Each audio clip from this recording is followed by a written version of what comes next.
Has this ever happened to you? You're lying in bed at 2 a.m., staring at the ceiling while your mind races through every conversation you had today, every word, every pause, every glance. Did I offend her when I said that? Why did he look at me that way? What if I fail tomorrow? You replay scenarios like a broken film reel, searching for flaws only you can see. Your chest tightens, your breath shortens, and suddenly you're not just thinking anymore. You're drowning in a whirlpool of what ifs and should haves, paralyzed by a future that hasn't happened and a past you can't change. We've all been there, trapped in a maze of our own making where thoughts echo louder than reality.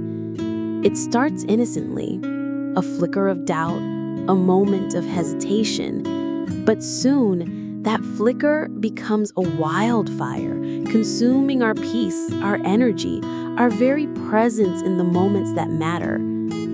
You see, overthinking isn't just a habit, it's a silent thief. It steals joy from sunsets, confidence from risks, and stillness from solitude. It convinces you that you're protecting yourself by anticipating disaster, when all you're really doing is building a cage around your own potential.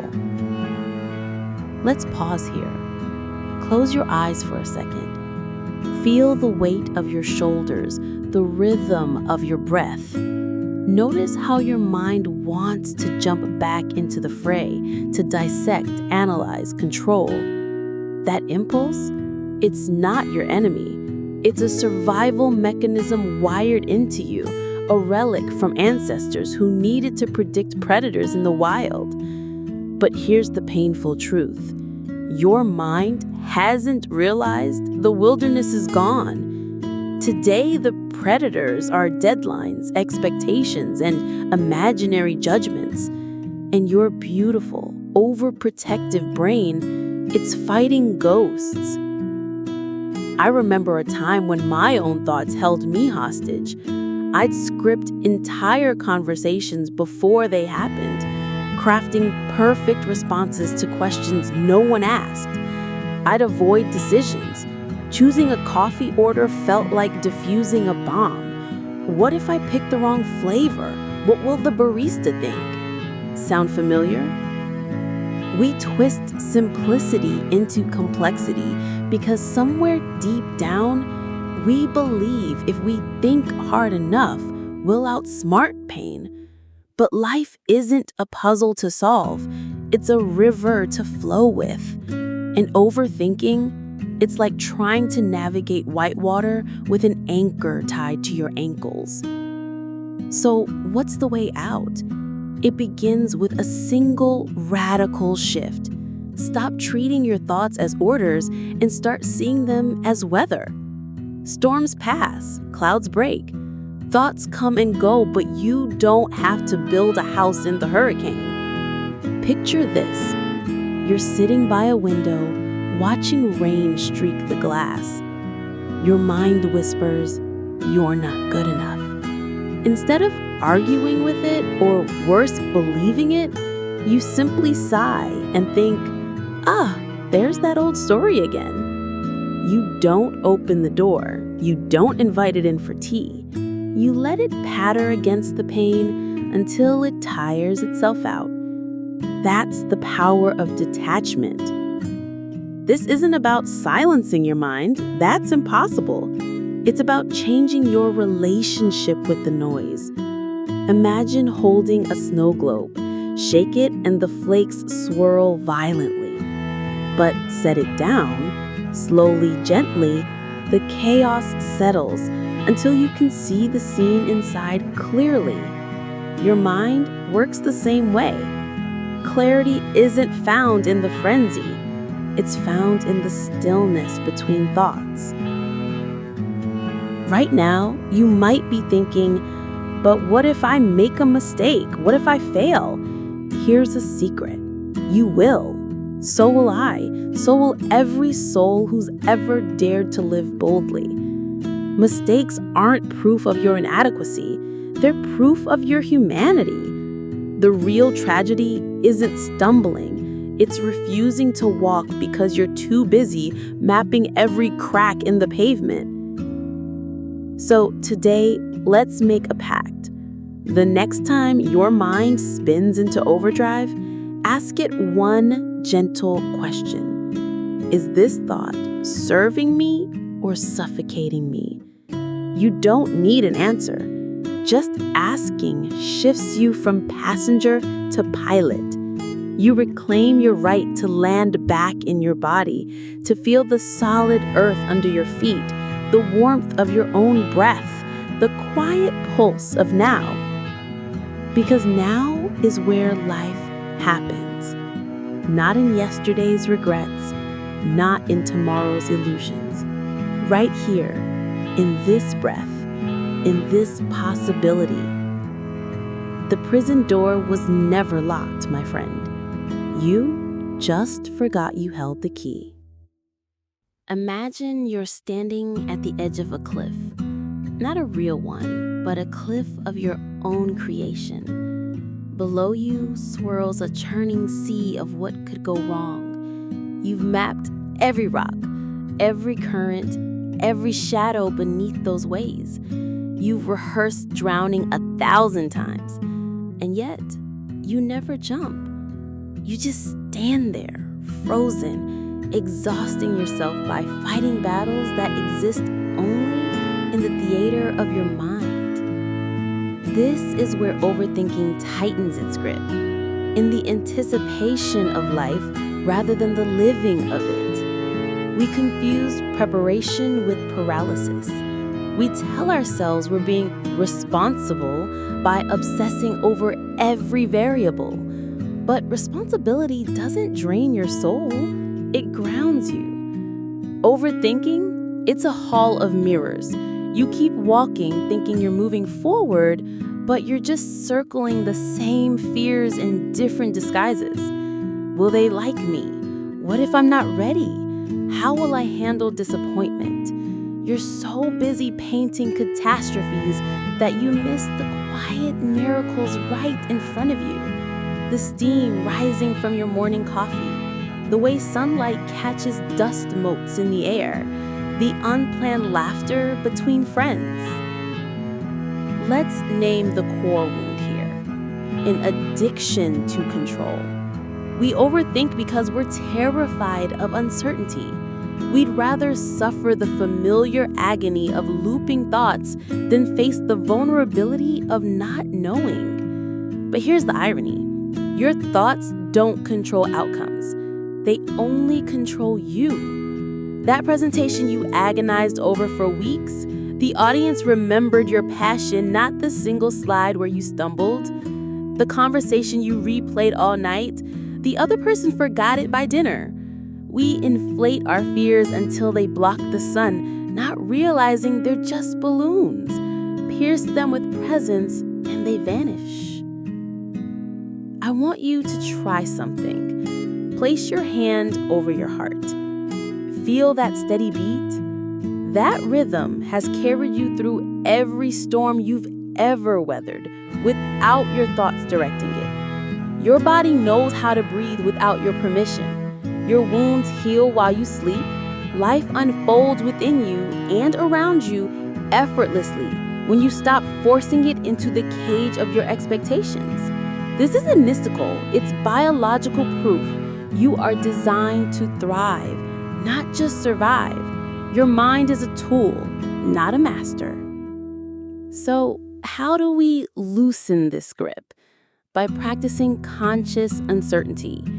It starts with a simple admission. I don't know, and that's okay. Say it out loud right now. Feel the resistance rise? That's your ego scrambling to regain control. Breathe into that discomfort. Let it crack you open, because in that crack, that's where courage grows. Think of a river. It doesn't rage against the rocks. It flows around them. It doesn't fear the waterfall, it becomes it. You are that water, fluid, adaptable, powerful in your surrender. Overthinking is trying to carve the riverbed with your bare hands instead of trusting the current. You might argue, but if I stop planning, everything will fall apart. Will it? Or will it fall together?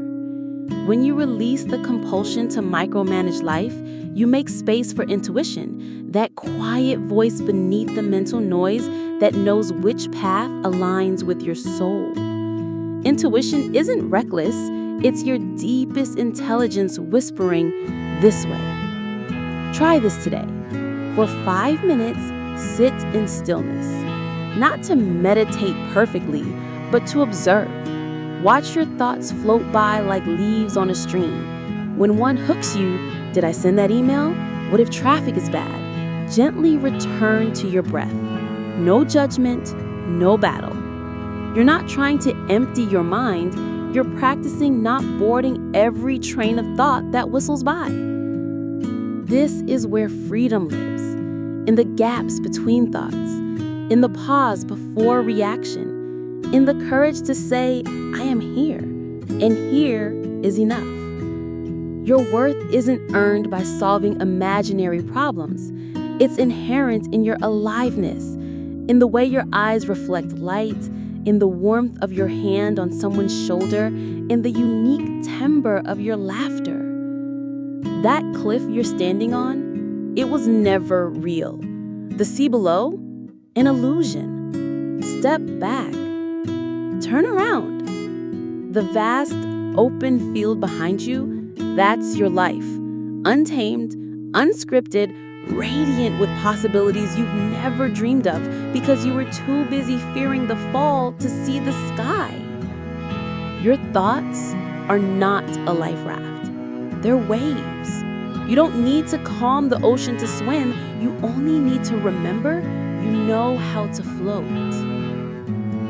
You're standing in the cereal aisle at the grocery store. 30 brands, hundreds of choices. Low sugar, high fiber, organic. What if I pick the wrong one? 10 minutes pass. Your cart blocks the aisle. Someone sighs behind you. Your palms sweat. Suddenly, this isn't about cereal anymore. It's about who you are. A failure who can't even choose breakfast. A fraud whose indecision exposes your inadequacy to the world. Sound extreme? It isn't. This is how overthinking metastasizes, the tyranny of options. We mistake abundance for freedom when it's often just another cage. Every choice becomes a referendum on your worthiness. If I choose wrong, I'll prove I'm not smart enough, disciplined enough, good enough. So you stand paralyzed, not because the stakes are high, but because you've handed your self-esteem over to a box of cornflakes. Let's dissect this quietly. Beneath the fear of wrong choices lies a deeper terror, the fear of being defined by your mistakes. You've curated an identity as someone who gets it right, who anticipates pitfalls. But life isn't a performance review, it's an experiment.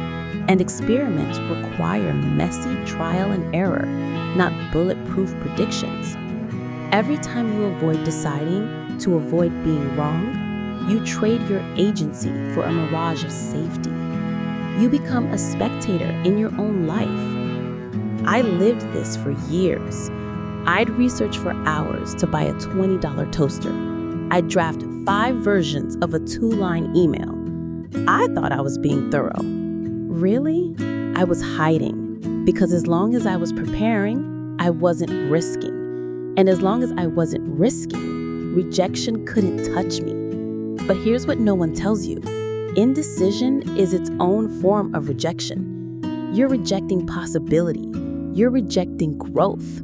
You're rejecting yourself. Your mind will protest. But what if I regret it? Darling, you already do. Regret isn't reserved for actions. It festers in the unlived lives born from choices you never made. That job you didn't apply for, that conversation you never had, That trip you postponed until someday? The ghost of what if haunts far longer than the sting of, oh well. Liberation begins with a counterintuitive truth. Clarity comes through action, not thought. Think of a murky pond. You can stare at the surface forever, analyzing the cloudiness. Or you can plunge your hand in and stir. Yes, it gets messier temporarily. Debris swirls. But then, the silt settles. The water clears. You see deeper than before. Action works the same way. Movement disturbs stagnation. It forces hidden fears and truths to surface where you can finally address them. Try this today. Set a 90-second timer for small decisions. Coffee order, 90 seconds. Reply to a text, 90 seconds. Wear the blue shirt or the gray, 90 seconds. When the alarm rings, commit. Don't second guess. Don't revisit. Just notice what happens. The sky doesn't fall. Your heart keeps beating, and something miraculous occurs. You reclaim minutes, hours, days of life once lost to deliberation. For bigger decisions, use the 5-5-5 rule. Ask yourself, how will this choice affect me in 5 days, 5 months, 5 years? Most of what we agonize over won't matter in 5 weeks, let alone 5 years. That business pitch, that awkward date, that perfect vacation spot, they're blips on the radar of a life well lived. Zoom out, see the larger landscape. Suddenly, the weight lifts. But what about truly life-altering choices? Career shifts, relationships, moves across countries. Here's the secret no motivational guru will tell you. There are no right decisions, only right attitudes. You think choosing path A over path B determines your happiness? No. Happiness is determined by how you walk the path you choose. Every road has stones and flowers. Every door leads to rooms with shadows and light. Stop searching for the mythical perfect choice. Instead, ask, which challenge do I want to grow through? I'll share a moment that changed everything for me. I stood frozen before 2 job offers. Safe choice, familiar work, good pay, predictable days. Risky choice, wildly creative, unstable income, terrifying growth. I made lists, weighed pros and cons, sought endless advice, still stuck. Then my grandmother, who'd survived war, migration, and loss, said quietly, "Child, you can't rehearse life. Leap before you're ready. Scared hearts still beat." I chose the risk. I failed spectacularly. I also discovered strengths I never knew I had. The safe job, the company folded 6 months later. There are no guarantees, only the certainty that indecision will starve your soul. So breathe into that tight space in your chest where fear lives. Place your hand there. Whisper, "I trust you." Trust your resilience. Trust your capacity to course correct. Trust that even if you stumble, you'll learn to dance with the limp. The anchor isn't holding you safe. It's keeping you from sailing. Cut the rope. Set your compass toward curiosity. Let the wind fill your sails. You weren't meant to watch the shore forever. What if I told you that your relentless pursuit of perfection is actually an act of self-sabotage? That every time you demand flawlessness from yourself, you're building a wall between who you are and who you could become.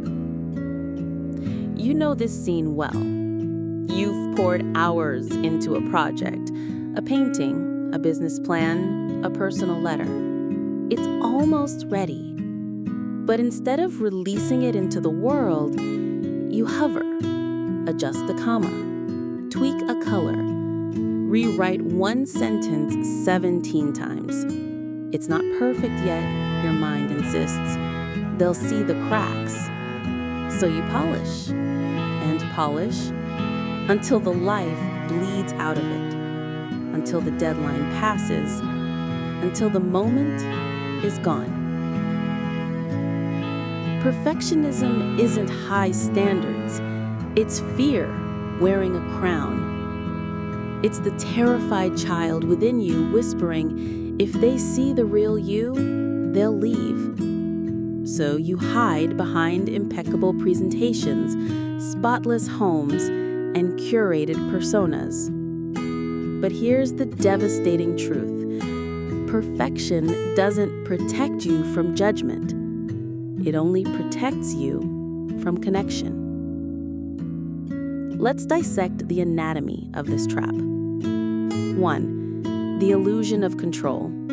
You believe if you eliminate every flaw, you'll prevent pain. 2. The moving target. Perfect keeps receding. What satisfied you yesterday feels inadequate today. 3. The paralysis paradox. The closer you get to perfect, the heavier the fear of ruining it becomes. I remember writing my first book. For months, I edited chapter 1, rearranged metaphors, sculpted sentences like marble. My desk piled with coffee-stained drafts. Then one rainy Tuesday, my mentor asked, "Are you writing a book or building a tomb?" Her words cracked me open. I'd been constructing a mausoleum for my dreams, sealed away where no one could criticize them, including me.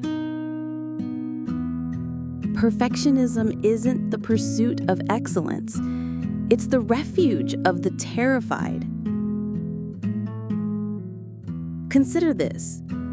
Mozart's original scores contain scratched-out notes. Hemingway rewrote the ending to A Farewell to Arms 47 times and still called it imperfect. The first iPhone couldn't copy-paste text, yet these flawed creations changed culture. Why? Because impact lives in imperfect action, not sterile contemplation. The Japanese practice wabi-sabi holds profound wisdom here. It honors the beauty in imperfection, the crack in a teacup that tells its story, the weathered wood that shows its age. Your flaws aren't failures, they're fingerprints of your humanity. That nervous tremor in your voice when you speak passionately, that's real. The slightly messy kitchen when friends drop by unannounced, that's life. So how do we break free? First, redefine done. Set liberation deadlines. This will be complete when it's blank percent good enough. For emails, 70%. For creative work, 85%. For choosing an outfit, 60%. Release before you feel ready. Watch how the world doesn't end. It responds. Second, practice strategic messiness. Send a work email with one typo left in intentionally. Wear mismatched socks to the grocery store. Post a raw, unedited thought on social media. Notice what happens. Your heart races, your palms sweat, then nothing changes. Or someone says, "Thank you for being real." This is exposure therapy for the perfectionist soul. Third, separate creation from correction. Your inner artist and inner editor can't work simultaneously. Lock the editor away during first drafts. Let the artist vomit raw clay onto the page. Only when the creation exists can the editor sculpt it, and even then, with gentle hands. I'll never forget the day I published an essay with a glaring typo in the headline. My stomach dropped when I saw it. But then came the messages. Finally, someone who's human. I needed this today. My shame turned to toast, became someone else's lifeline. Your perceived imperfections are bridges to others' hearts. That thing you're hiding, your anxiety, your failed venture, your unconventional passion, is the very gift that could heal someone in the shadows. The most powerful words you'll ever speak, me too. You stand now at the crossroads. Path A, keep polishing the statue of the person you think you should be. Path B, shatter the statue and dance in the rubble. Choose rubble. Choose real. Choose the glorious, messy, uneven beat of a life fully lived. The world doesn't need more marble saints. It needs living, breathing, stumbling proof that imperfection is where connection begins. That project you've been overworking, release it today.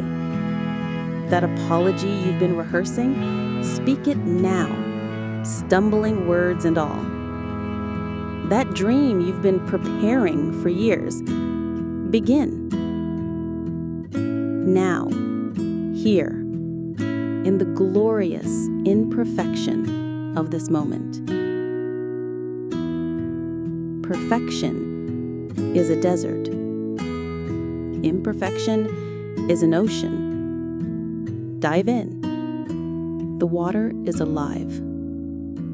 The freedom of being unwatched. Close your eyes. Remember the last time you danced alone in your kitchen. No audience, no judgment, just you and the rhythm, moving like no one's watching, because no one was. That lightness in your chest, that's your soul breathing.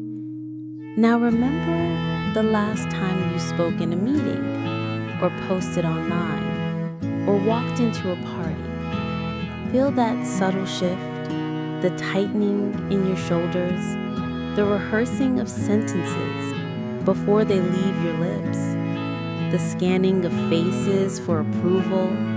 This is the invisible tax of living for an audience that exists only in your mind. We carry mirrors everywhere. We hold them up to strangers' faces, begging, "Show me I matter. Show me I'm enough." And when their eyes flicker away too soon, or their praise feels hollow, we crumble. Why? Because we've handed them the scalpel that cuts our worth open for examination. Here's the raw truth you've been running from. External validation is salt water. The more you drink, the thirstier you become. I learned this the hard way. For years, I built my life on shifting sand. A standing ovation would fill me for an hour. A critical email would ruin my week. Silence felt like rejection. My mood became a puppet, its strings pulled by opinions I'd never asked for. Until one humid afternoon, I sat sobbing in a parking garage after a client said, "It's good, but not extraordinary." That's when I saw it clearly. I'd outsourced my soul's value to people who didn't even know my middle name. The great unlearning. Liberation begins with a single question. Whose voice am I trying to hear when I ask, "Was that good enough?" Trace it back. The father who only praised straight A's, the teacher who mocked your messy handwriting, the culture that equates busyness with worth. These ghosts live in your nervous system, their whispers mistaken for your own thoughts. but you can evict them. Start by noticing the physical cost of performing, the jaw clenched to bite back authenticity, the stomach nodding when you dilute your truth, the exhaustion of wearing masks that fuse to your skin. Your body has been begging you to stop. Listen. The alchemy of self-authorship. Rebirth isn't about confidence. It's about sovereignty. Try this tonight. Light a candle, place your hands over your heart. Say aloud, I release all debts owed to ghosts. My worth requires no witnesses. Feel ridiculous? Good. Ceremony breaks the trance of old stories. You're not asking for belief yet, just creating space for possibility. Now begin collecting evidence of your intrinsic aliveness. 1. The Untamed Journal. Each morning, write one page no one will ever read. Scribble rage. Doodle nonsense. Misspell freely. This is your soul's breathing room. 2. The Boundary Manifesto. When someone says you should, silently ask, or what? If the consequence isn't physical danger or genuine harm, reclaim your choice. 3. The Mirror Ritual. Stand naked before a mirror, not to critique, but to witness. Say, this body carried me through dash. These eyes saw dash. These hands built dash. Thank it. The Quiet Revolution. Detachment from validation feels like shedding heavy armor. At first, you'll feel terrifyingly exposed, vulnerable, naked. That's when grace enters. You'll start noticing how sunlight on peeling paint holds its own kind of beauty, how your laughter sounds different when it's not performing, how decisions clarify when you stop imagining critics in the room. A profound shift occurs. You no longer create for impact, but from essence. Your work becomes an act of communion with yourself. Paradoxically, this is what resonates most deeply with others. The sacred ordinary. True freedom lives in the unobserved moments. Stirring soup while rain taps the window, humming off-key in an empty car, weeding a garden with dirt under your nails.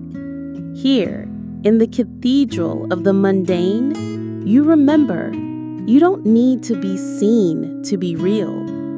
That project you've postponed, begin it today, not for accolades, but because its creation delights your hands. That controversial opinion, speak it gently, not to provoke, but because silence would betray your inner compass. That love you've been withholding, offer it freely, not to be cherished in return, but because your heart is too vast to remain caged. Your rebirth. The world will try to pull you back. Ads will whisper, you're not enough. Social media will peddle envy. Well-meaning people will question your choices. When this happens, press your palm to your sternum. Breathe into the hollow space beneath. Feel the steady drumbeat of your own existence. This is your altar. You are no longer a reflection in borrowed mirrors. You are the mountain, unmoved by passing weather. The ocean, containing depths no gaze can measure. The sky holding both storms and stillness without apology. Overthinking's chains fall away when you realize you were never lost. You were just listening to the wrong voices. Now, walk into this moment, unwatched, unapologetic, utterly, fiercely, irrevocably free.